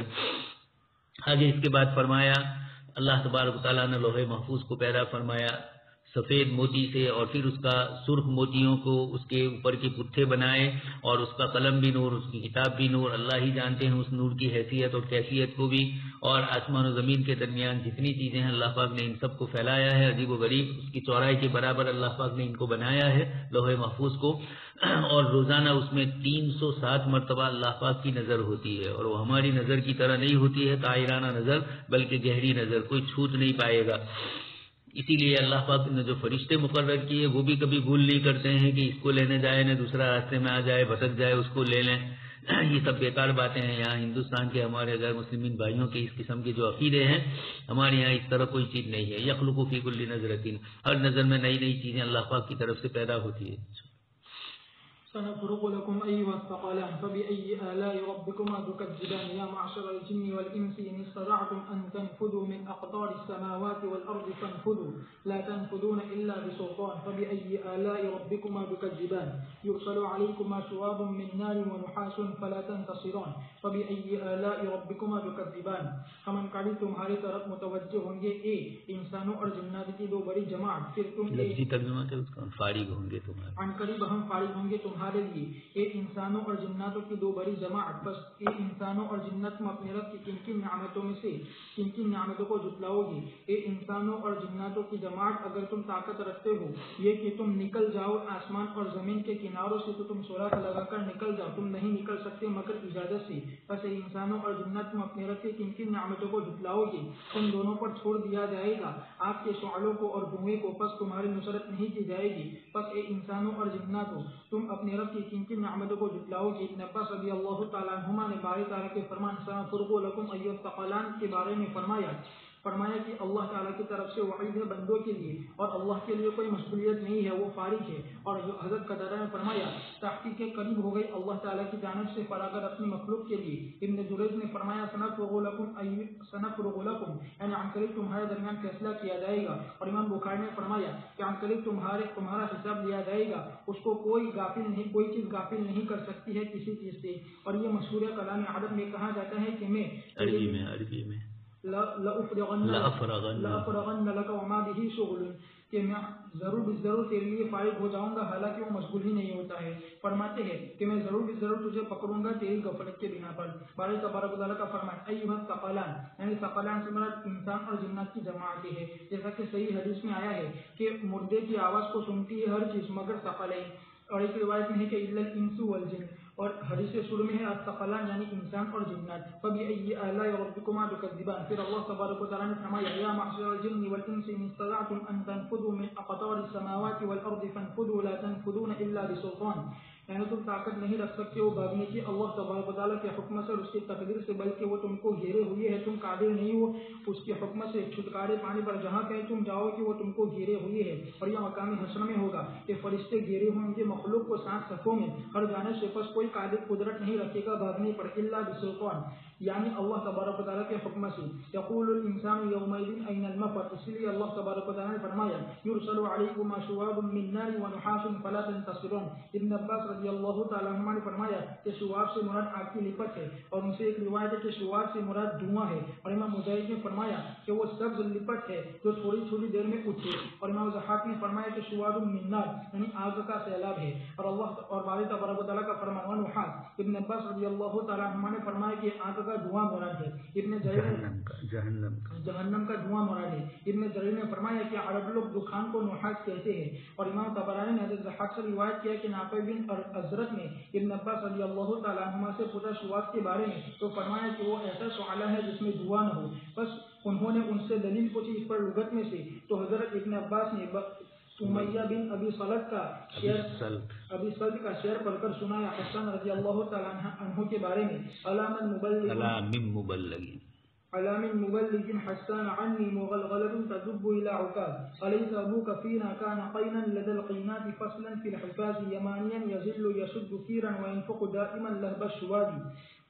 سنو کون پہنچانے والا ہے حسان کو میری طرف سے پیغام جو کھینچ کر لے جائے عکاظ کی طرف؟ کیا تمہارے والد ہم میں لوہار نہیں تھے جو گانے والیوں کے پاس کمزور تھے عہد وفا میں؟ یمنی تھا سایہ کرتا تھا اور بتی کو بھڑکاتا تھا اور پھونکتا تھا عادت کے مطابق شعلے کی لپٹ کو۔ فرمایا کہ غائباً એટલે ہمیشہ اور پھونکتا تھا ہمیشہ سعالی کے لطوں کو. تو حضرت نے فرمایا کہ آپ نے سچ فرمایا. پھر پوچھا کہ نحاس کیا ہے؟ تو فرمایا کہ وہ دھواں ہے جس میں لپت نہ ہو. فرمایا کہ کیا اس کو عرب لوگ جانتے ہیں؟ تو فرمایا کہ جی ہاں. کیا تم نے ناری کا بدی ذبیان کا شعر نہیں سنا ہے؟ وہ کہتا ہے یضیء کضوء سراج الصلیت لم یجعل اللہ فیہ نحاسا، کہ وہ روشنی دیتا ہے زیتون کے تیل کے چراغ کی روشنی کی طرح، اللہ تعالیٰ نے اس میں دھوئے کو نہیں بنایا. امام مجاہد نے فرمایا کہ نحاس یعنی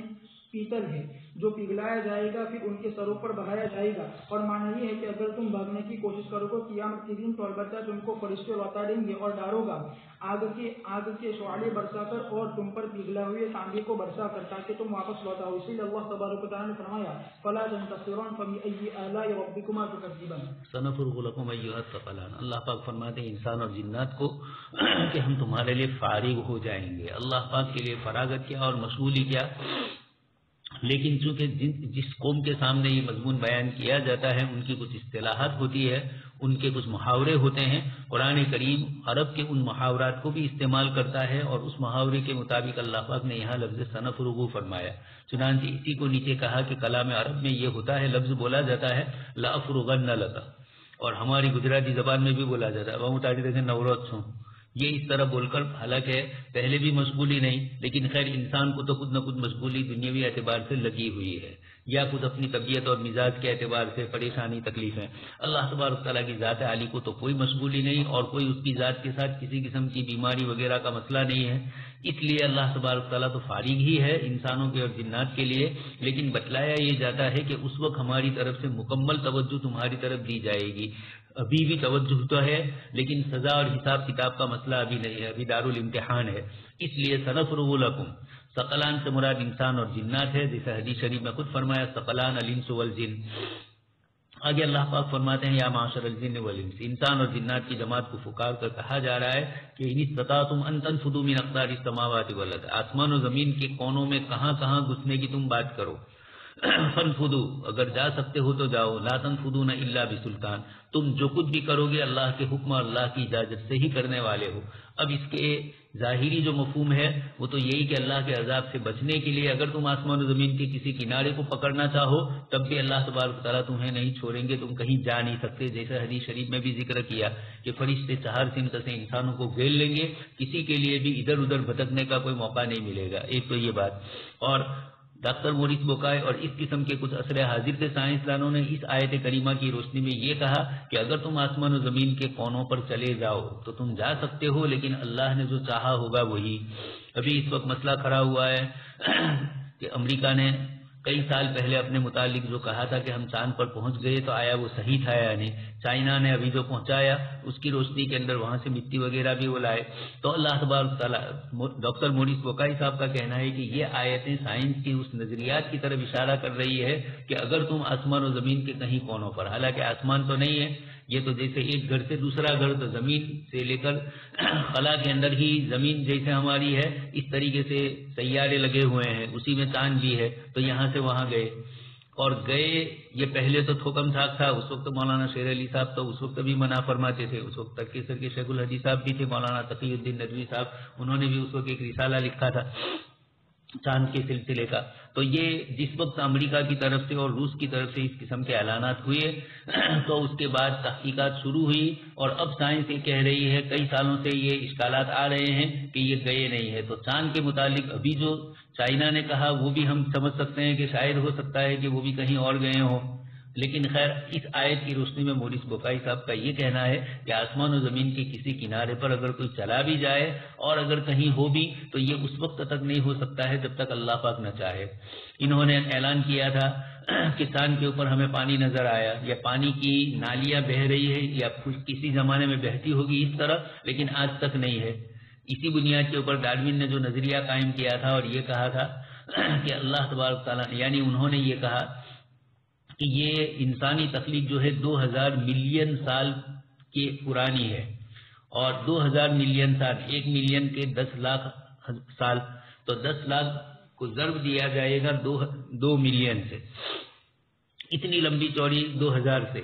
اتنی لمبی چوڑی تخلیق کا انہوں نے ذکر کیا. اور اس سلسلے کے اندر انہوں نے جب آگے مزید تحقیق کی تو ان کو یہ ہوا کہ چھوٹی سی مخلوق، چونکہ وہ یہ نہیں مانتے ہیں کہ سیدھے انسان کو اللہ نے پیدا کیا، بلکہ ان کا کہنا ہے کہ پہلے چھوٹی چیز پیدا ہوئی، پھر خود بخود وہ بڑھتی بڑھتی تبدیل ہوتی گئی اور ہوتے ہوتے حضرت انسان تک آ کر رک گئی، اب اس کے آگے نہیں بڑھ رہی ہے۔ یہ بھی کیسا ارتقاء کا نظریہ ہے کہ آگے نہیں بڑھ رہا ہے۔ تو یہ اس طرح کی انہوں نے جو کچھ چیزیں سائنس کے اندر ذکر کی، پھر اس کے بعد انہوں نے جب سائنسدانوں میں اشکال ہوا کہ 2000 ملین سال کی مقدار تو بہت کم ہے، اور یہ جو ارتقاء کا مرحلہ ہے وہ اتنا لمبا چوڑا ہے کہ مخلوق وہاں تک نہیں پہنچ سکتی، تو پھر اس کے جواب میں کہا کہ بات یہ ہے کہ حضرت انسان کی تخلیق کسی اور سیارے پر ہوئی تھی، یہ گفتگو آئی۔ تو مورس بوکائی نے وہاں بھی یہ ذکر کیا، اور وحید الدین خان صاحب نے وَجَعَلْنَا مِنَ الْمَاءِ كُلَّ شَيْءٍ حَيٍّ، ہر زندہ چیز کو ہم نے پانی سے پیدا کیا، اور پانی صرف اس زمین میں ہی ہے اور کسی جگہ پر نہیں ہے، اس لیے کسی مخلوق کا وہاں رہنا ممکن نہیں ہے۔ ابھی ان کی گزشتہ 1 مہینے سے نئی باتیں چلی ہے، ان کو کسی اوپر کی مخلوق سے ملاقات ہو گئی، اس کے شوشے بھی چھوڑتے ہیں کہ اس طرح کی ہے، اور ایلین سے ملاقات ہوئی، یہ سب بکواسات ہے۔ ہاں، ایلین جو شیطانی قوتیں ہیں وہ تو پہلے سے ہی دجالی قوتیں لگی ہوئی ہے، اور یہودیوں کا ان سے خصوصی تعلق رہتا ہے۔ یرسل علیکما شواظ من نار ونحاس فلا تنتصران۔ تو خیر، ڈاکٹر مورس بوکائی کا تو اس آیت کی روشنی میں اتنا کہنا ہے کہ زمین کے علاوہ دوسرے کسی سیارے پر اگر انسان جائے بھی تو قرآن اور حدیث سے اس کی نفی نہیں ہے، ہاں جو ہے وہ لا تنفذون الا بسلطان ہے۔ اور یہ جو گفتگو کی جاتی ہے یہاں تک تو پہنچنے کا سوال ہی نہیں ہے، یہ جو کچھ ہے وہ تو ابھی نیچے ہی نیچے ہے۔ یرسل علیکما شواظ من نار، اسی طرح اللہ پاک کی طرف سے جو سزا دی جائے گی، آگ کے شعلے چھوڑے جائیں گے۔ شواظ من نار اور نحاس، 2 لفظ ذکر فرمائے ہیں۔ نحاس کا ایک تو عمومی معنی پیتل ہے، وہ تو مشہور ہی ہے، لیکن اس جگہ پر چونکہ آگ کے شعلے وغیرہ کا تذکرہ ہے، اس بنیاد کے اوپر کچھ مفسرین نے شواظ من نار اور نحاس ان دونوں کے درمیان فرق بتلایا۔ چنانچہ حضرت عبداللہ ابن عباس رضی اللہ تعالیٰ عنہما سے بھی پوچھا گیا، تو شواظ کے متعلق پوچھا گیا تو آپ نے کہا لہو الذی لا دخان معہ، جس کے ساتھ دھواں نہ ہو، اس قسم کی جو لپت ہوتی ہے، دھواں بالکل نہیں، صرف لپت ہی ہوتی ہے، آگ کی شعلہ ہی ہوتا ہے، اس کو تو کہا جاتا ہے شواظ۔ اور اسی پر آپ نے امیہ ابن ابی سلطہ کے اشعار کے اندر بھی حضرت حسان رضی اللہ تعالیٰ عنہ کے مقابلے میں ان کے والد کے بارے میں کہ وہ پرانے زمانے میں یہ لوہار تھے، تو خیر عرب میں تو یہی ہوتا تھا، یا آج بھی یہی ہوتا ہے، کسی کے باپ کے متعلق برائی، کسی کے رشتہ داروں کے متعلق برائی۔ تو حضرت ابن عباس رضی اللہ تعالیٰ عنہ نے اس شعر سے بتلایا کہ امیہ نے بھی اس جگہ پر اس شعر کے اندر وہ لپت مراد لی ہے جس میں دھواں نہیں ہے۔ اور دوسرا شعر انہوں نے پوچھا کہ پھر نحاس کس کو کہتے ہیں، تو آپ نے فرمایا هو اللخان الذی لا لہب فیہ لہو، جس میں لپت ہی نہ ہو، صرف دھواں ہی دھواں ہو۔ کہ عرب اس کو جانتے ہیں، تو دوسرا شعر پڑھا اور اس کے اندر بھی یہ مراد، لیکن نحاس کا ایک یہ معنی ہے، دوسرا نیچے ذکر کرتے ہیں مجاہد کہ پیتل ہے، اور اسی طریقے سے آگے آیت کریمہ کی تشریح فرمائے کہ فرشتے پکڑ لیں گے اگر کوئی ادھر ادھر بھاگنا چاہے گا۔ تو آیت کا تعلق مرنے کے بعد حشر کے میدان سے ہے، اس لیے ان استطاعتم ان تنفذوا سے وہ مراد ہے۔ یہ ان تنفذوا تو دنیا میں جو ہو رہا ہے وہ تو نیچے ہی نیچے کی دنیا کا ہو رہا ہے۔ فإذا انشقت السماء فكانت وردة كالدهان فبأي آلاء ربكما تكذبان فيومئذ لا يسأل عن ذنبه إنس ولا جان فبأي آلاء ربكما تكذبان يعرف المجرمون بسيماهم فيؤخذ بالنواصي والأقدام فبأي آلاء ربكما تكذبان هذه جهنم التي يكذب بها المجرمون يطوفون بينها وبين حميم آن فبأي آلاء ربكما تكذبان۔ پھر جب آسمان پھٹ پڑے گا پس وہ سرخ تلچھٹ کی طرح ہو جائے گا، پس انسانوں اور جناتوں تم اپنے رب کی نعمتوں میں سے کن کن نعمتوں کو جھٹلاؤ گے، پس اس دن نہیں پوچھا جائے گا اس کے گناہ کے بارے میں، نہ انسان کو نہ جناتوں کو، پس انسانوں اور جنات تم اپنے رب کی نعمتوں میں سے کن کن نعمتوں کو جھٹلاؤ گے۔ مجرمین پہچان لیے جائیں گے ان کی حلیے سے، پس پکڑ لیا جائے گا پیشانی کے بال اور قدموں کے ذریعے سے، پس انسانوں اور جنات تم اپنے رب کے کن کن نعمتوں کو جھٹلاؤ گے۔ یہی وہ جہنم ہے جس کو مجرمین لوگ جھٹلاتے تھے، وہ چکر لگاتے ہوں گے جہنم کے درمیان اور سخت کھولتے ہوئے پانی کے درمیان، پس انسانوں اور جنات اپنے رب کی کن کن نعمتوں کو جھٹلاؤ گے۔ اللہ تبارک و تعالیٰ فرماتے ہیں فَإِذَا انشَقَّتِ السَّمَاءُ، یعنی قیامت کے بعد، جیسا کہ اس پر آنے والی آیت اس کے معنی میں دلالت کرتی ہے، جیسے کہ باری تبارک و تعالیٰ کا فرمان وانشقت السماء فهي يومئذ واهية، اور باری تعالیٰ کا فرمان ويوم تشقق السماء بالغمام ونزل الملائكة تنزيلا، اور باری تعالیٰ کا فرمان اذا السماء انشقت واذنت لربها وحقت، اور باری تعالیٰ کا فرمان فكانت وردة كالدهان، یعنی وہ کلر بدلے گا جیسا کہ کلر بدلتا ہے تلچھٹ اور چاندی سانچے میں، یعنی کلر بدلیں گے جیسا کہ کلر بدلتا ہے وہ رنگریز جس کے ذریعے سے وہ کلر کرتا ہے، بس وہ کبھی سرخ ہوگا، زرد ہوگا، نیلا ہوگا اور سبز ہوگا، اور یہ حکمت اور یہ معاملے کی سختی اور قیامت کے دن کی بڑی ہولناکی کی طرف اشارہ ہے۔ انس بن مالک رضی اللہ تعالیٰ عنہ سے روایت ہے کہ رسول اللہ صلی اللہ علیہ وسلم نے فرمایا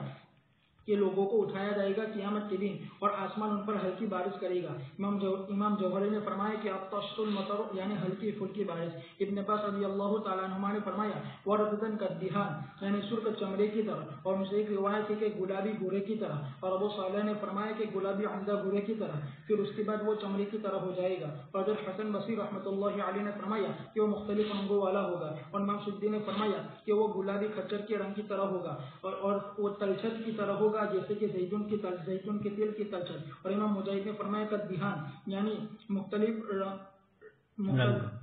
چمڑے کے مختلف رنگ کی طرح۔ حضرت عطا خراسانی نے فرمایا کہ زردی میں گلاب کے تیل کے رنگ کی طرح ہوگا، اور امام قتادہ نے فرمایا کہ وہ آج سب ہے اور اس وقت اس کا رنگ سرخی مائل ہوگا جس دن وہ مختلف رنگوں والا ہوگا۔ ابو الجوزا نے فرمایا کہ تیل کی صفائی میں، اور ابن جریج نے فرمایا کہ آسمان ہو جائے گا پگھلے ہوئے تلچھٹ کی طرح، اور یہ اس وقت ہوگا جس وقت اس کو جہنم کی گرمی پہنچے گی۔ باری تبارک و تعالیٰ کا فرمان فَيَوْمَئِذٍ لَا يُسْأَلُ عَنْ ذَنبِهِ إِنسٌ وَلَا جَانٌّ، اور یہ ایسا ہے جیسے کہ باری تبارک و تعالیٰ کا فرمان هَذَا يَوْمُ لَا يَنطِقُونَ وَلَا يُؤْذَنُ لَهُمْ فَيَعْتَذِرُونَ، پس یہ ایک حالت میں ہوگا اور وہ دوسری حالت میں ہوگا کہ مخلوق سے پوچھا جائے گا اس کے عمل کے بارے میں۔ اللہ تبارک و تعالیٰ نے فرمایا فَوَرَبِّكَ لَنَسْأَلَنَّهُمْ أَجْمَعِينَ عَمَّا كَانُوا يَعْمَلُونَ، اس لیے امام قتادہ نے فرمایا فَيَوْمَئِذٍ لَا يُسْأَلُ عَنْ ذَنبِهِ إِنسٌ وَلَا جَانٌّ، فرمایا کہ تحقیق کے پوچھا جائے گا، پھر مہر لگا دی جائے گی لوگوں کے منہوں پر، اور ان کے ہاتھ اور ان کے پیر بولیں گے ان عمل کے بارے میں جو وہ کرتے تھے۔ ابن عباس نے فرمایا کہ ان سے نہیں پوچھا جائے گا کہ تم نے یہ کیا تم جانتے ہو، کیا تم جانتے کیا ہو نہیں جانتے امیر کیا تم نے پورا عمل کیا، اس لیے کہ اللہ تبارک و تعالیٰ اس کے بارے میں ان کے مقابلے میں زیادہ جاننے والے ہیں، اور لیکن پوچھے گا کہ تم نے یہ عمل کیوں کیا، بس یہ قول ثانی ہے۔ اور امام مجاہد نے فرمایا اس آیت کریمہ میں کہ فرشتے نہیں پوچھیں گے مجرمین سے بلکہ وہ پہچان لیں گے ان کے حلیے سے، اور یہ تیسرا قول ہے گویا کہ یہ اس کے بعد ہوگا جبکہ ان کو حکم دیا جائے گا جہنم کی طرف، بس یہ اس وقت ان سے نہیں پوچھا جائے گا ان کے گناہوں کے بارے میں بلکہ ان کو دھکیلا جائے گا اور جہنم میں ڈال دیا جائے گا، جیسا کہ اللہ تبارک و تعالیٰ نے فرمایا یعرف المجرمون بسیماہم، یعنی ایسی علامتوں کے ذریعے سے جو ان پر نمایاں ہوگی۔ اور حضرت قتادہ نے فرمایا کہ وہ پہچان لیں گے چہروں کی سیاہی کے ذریعے سے اور نیلی آنکھوں کے ذریعے سے۔ میں نے کہا کہ ایسا ہی ہے جیسا کہ مومنین کو پہچان لیا جائے گا سفیدی اور روشنی کے ذریعے سے وضو کے آثار کی وجہ سے۔ باری تبارک و تعالیٰ کا فرمان فَيُؤْخَذُ بِالنَّوَاصِي وَالْأَقْدَامِ، یعنی تاروں کے ملائیں گے ان کی پیشانی کو ان کی قدموں کے ساتھ اور ان کو ڈال دیں گے جہنم میں اس طرح۔ اور ابن عباس رضی اللہ تعالیٰ عنہ نے فرمایا کہ پکڑا جائے گا ان کی پیشانی کے بالوں کو ان کے قدموں کو، پھر ان کو توڑ دیا جائے گا جیسا کہ لکڑی کو توڑ کر تندور میں ڈال دیا جاتا ہے۔ امام ضحاک نے فرمایا کہ ملایا جائے گا ان کی پیشانی کو اور ان کے قدموں کو ایک زنجیر میں ان کے پشت کے پیچھے سے۔ امام سدی نے فرمایا کہ ملایا جائے گا کافر کی پیشانی کو اور اس کے قدموں کو، پھر ان کو اس کی پیشانی کو اس کے قدموں کے ساتھ باندھ دیا جائے گا اور اس کی پیٹھ کو موڑ دیا جائے گا۔ باری تبارک و تعالیٰ کا فرمان هذه جہنم الذی یکذب بها المجرمون، یعنی وہ آگ ہے جس کے پائے جانے کو تم جھٹلاتے تھے، یہ حاضر ہے وہ جس کا تم مشاہدہ کرتے ہو اپنی آنکھوں سے۔ ان سے یہ کہا جائے گا ڈانٹ ڈپٹ توبیخ اور ذلیل و رسوا کرتے ہوئے۔ باری تبارک و تعالیٰ کا فرمان یطوفون بینها وبین حمیم، یعنی کبھی ان کو عذاب دیا جائے گا جہنم میں اور کبھی پلایا جائے گا کھولتا ہوا پانی، اور یہ ایسا پانی ہوگا جو پگھلے ہوئے پیتل کی طرح ہوگا جو کاٹ دے گا انتڑیوں کو اور پٹھوں کو۔ اور یہ ایسا ہے جیسے کہ باری تبارک و تعالیٰ کا فرمان اذ الاغلال فی اعناقہم والسلاسل یسحبون فی الحمیم ثم فی النار یسجرون۔ اور باری تبارک و تعالیٰ کا فرمان آن یعنی سخت گرم ہوگا کہ تحقیق وہ انتہا کو پہنچ چکا ہوگا گرمی میں۔ ابن عباس نے فرمایا تحقیق اس کا جوش انتہا کو پہنچ چکا ہوگا اور اس کی گرمی بہت سخت ہوگی۔ محمد بن کعب قرظی نے فرمایا کہ بندے کو پکڑا جائے گا، پھر حرکت دیا جائے گا اس کی پیشانی کے ذریعے سے اس کھولتے ہوئے پانی میں یہاں تک کہ گوشت نکل جائے گا اور باقی رہ جائے گی ہڈی اور دونوں آنکھیں سر میں۔ اور یہ اس آیت کی طرح ہے جس میں اللہ تبارک و تعالیٰ فرماتے ہیں پھر حمیم ثم فی النار یسجرون، پھر باری تبارک و تعالیٰ کا فرمان حمیم آن یعنی سخت کھولتا ہوا پانی۔ اور جب کہ یہ انجام ہوگا نافرمانوں کا اور مجرمین کا، اور انجام ہوگا متقیوں کی ناز و نعمت کا اللہ کے فضل سے اور اس کے رحمت سے۔ اور یہ اللہ تبارک و تعالیٰ کا ان کو ڈرانا ہوا اپنے عذاب سے اور اپنی سزا سے اور ان تمام چیزوں سے جس کے ذریعے سے اللہ تعالیٰ نے ان کو دھمکایا اس شرک کی وجہ سے اور اس نافرمانی کی وجہ سے جس میں مبتلا ہے۔ تو اب فرمایا احسان فرماتے ہوئے اپنی مخلوق پر فبأي آلاء ربكما تكذبان۔ فإذا انشقت السماء، آسمان پھٹ جائے گا۔ مختلف آیتیں اس کی ذکر کی جو الگ الگ آیتوں میں مروی ہے۔ فکانت وردتن کالدہان، وردتن کا معنی گلاب ہے اور دہان کا معنی تیل ہے، چمڑا ہے۔ اب یہاں کیا مراد ہے؟ تو اس سلسلے میں مختلف تشبیہات بھی ہے۔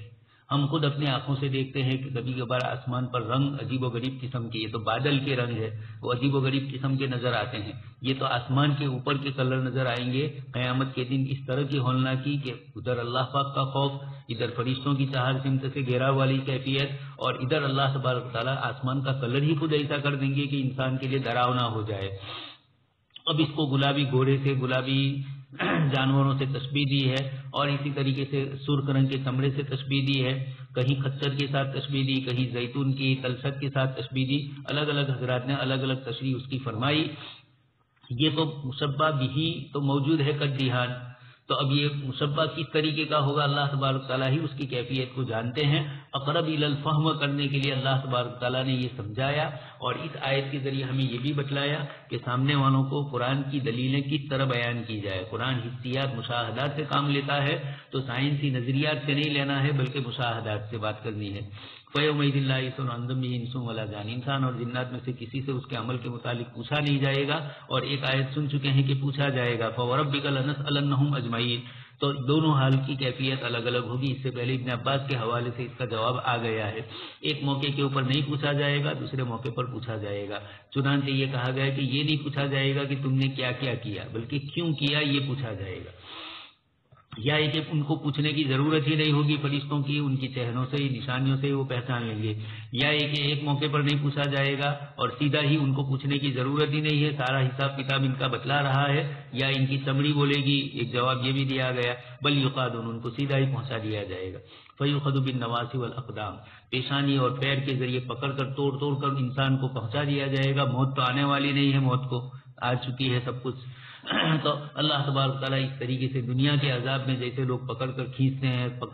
الگ الگ قسم کی سزائیں دیتے ہیں، اللہ تبارک تعالیٰ فرماتے ہیں کہ ہماری سزا اس سے زیادہ ہے۔ اس لیے امریکہ ایک پکڑ پہ نہ رہے کہ گوانتانامو یہ جیل کے اندر انہوں نے مسلمانوں کو کس کس طرح الگ الگ طرح کی اذیتیں دی، چائنا میں دی جا رہی ہے، یہاں ہندوستان میں بھی کبھی دیتے ہیں۔ یطوفون بینہا وبین حمیم آن، ان کے درمیان وبینہا یطوفون بینہا، جہنم میں یہ چکر لگائیں گے تو جہنم کے چکر ایک تو ہوں گے، اور بین حمیم آن، انتہائی گرم کھولتا ہوا پانی ان کو پیش کیا جائے گا، اور اس کے درمیان میں سے ان کو گزرنا ہے۔ ان کو پانی پئیں گے تو اندر کی اتنیاں باہر نکل آئے گی، جیسے دوسری اور روایتوں میں موجود ہے۔ یہ جہنمیوں کا ذکر کیا، اس کے ساتھ یہ بتلا دیا کہ ابھی سے ڈرایا، اس لیے آگے جو فبأي آلاء ربكما تكذبان فرمایا۔ چنانچہ مفسرین نے اشکال کیا بھی ہے کہ اللہ پاک ہر آیت کے بعد اپنی نعمتوں کا ذکر کرنے کے بعد فبأي آلاء فرماتے ہیں، لیکن جہاں جہنم کا تذکرہ ہے، جہنم کے عذاب کا، تو وہ کیسے رحمت ہوا، وہ کیسے اللہ کی نعمت ہوئی؟ تو یہ بھی تو نعمت ہوئی کہ ابھی سے دنیا میں ڈرا دیا، ڈراتے ہی نہیں اور سیدھے وہاں حساب کتاب لیتے، تو اللہ تبارک تعالیٰ نے یہ بھی فرمایا۔ اگلی آیت جو کل آخری پڑھی گئی تھی، ان المجرمین فی ضلال وسعور یوم یسحبون فی النار علی وجوہہم ذوقوا مس سقر، وہاں جہنمیوں کا تذکرہ اللہ پاک نے فرمایا ہے، اور پھر فرمایا ہر چیز کو ہم نے اندازے سے پیدا کیا ہے، ہمارے اندازے میں کوئی بھول اور گڑبڑ نہیں ہوتی ہے۔ دنیا کے اندر سب سے پہلے ایک سائنسداں نے یہ دعویٰ کیا کہ انسان کی آبادی بڑھتی ہے 1، 2، 4، 8، پھر 16، 32 اس تعداد سے، اس لیے کہ ایک انسان پیدا ہوا، اس کا ایک لڑکا بڑا ہوا، لڑکی ہوئی، پھر اس کے بعد ان کی نسلیں بڑھتی گئی، تو آدمی انتقال کرتا ہے، 50 سال کا اس کا پورا کنبہ قبیلہ بن جاتا ہے، تو ایک ایک آدمی کے ساتھ اس طریقے سے لگا ہوا ہے اللہ تبارک۔ تو اس نے یہ کہا کہ زمین تو اتنی ہوتی ہے، دادا زمین چھوڑ کر گئے 10 بیگھے، اور ان کی اولاد اور پھر ان کے پوتے، تو پوتوں کے حصے میں کچھ نہیں آتا ہے، گجراتی میں بولا بھی جاتا ہے پارو کاپو نے پوچھ روئی بھاگنا آئے، تو یہ اس طرح، لیکن یہ اس کی اپنی فہم تھی۔ اللہ تبارک تعالیٰ نے آج بھی اناج اور غلے میں کمی نہیں کی ہے، تو ضبط ولادت کا جو مسئلہ کھڑا کیا وہ اس نے اسی طرح کیا تھا کہ زمین کی تو پیداوار تو بڑھتی نہیں ہے، اور یہ بڑھے گی آبادی تو چند سالوں کے بعد کھانا پینا ختم ہو جائے گا، لیکن اللہ پاک کا نظام ہے، نئی نئی کاشتکاری کی شکلیں نکالی اللہ تبارک تعالیٰ نے. پہلے ٹماٹر چھوٹا ہوتا تھا, 1-2 کلو کے بھی ٹماٹر ہوتے ہیں. ہمارے گاؤں کے ایک صاحب الخبزی میں تھے, انہوں نے مجھے کہا کہ میں نے وہاں جو سعودی میں نے تولا اس کو تو 1 کلو اور 10 گرام نکلا تھا ایک ٹماٹر سے. وہ ابھی زندہ بھی ہے وہ صاحب. تو یہ پہلے ہم لوگ دیہات میں رہتے تھے, کچھ کھانا پینا زیادہ نہیں ہوتا تھا, اور اب اتنی نعمتیں اللہ پاک کی کہ ایک گاؤں کے اندر کتنی لاریاں گھومتی ہے, کتنا پھل فروٹ وغیرہ باہر سے لوگ لاتے ہیں, اور مارکیٹوں کی مارکیٹیں ابھی بھی بڑی ہوئی ہے, گوداؤن بڑے ہوئے ہیں سال بڑھ کے. یہ اللہ تبارک تعالیٰ فرماتے ہیں کہ انا کل شیء خلقناہ بقدر. انسانوں کی آبادی بھی ہم نے اپنے کنٹرول میں رکھی ہے. پہلے 1-2 مرتے تھے, کورونا نے بتلا دیا.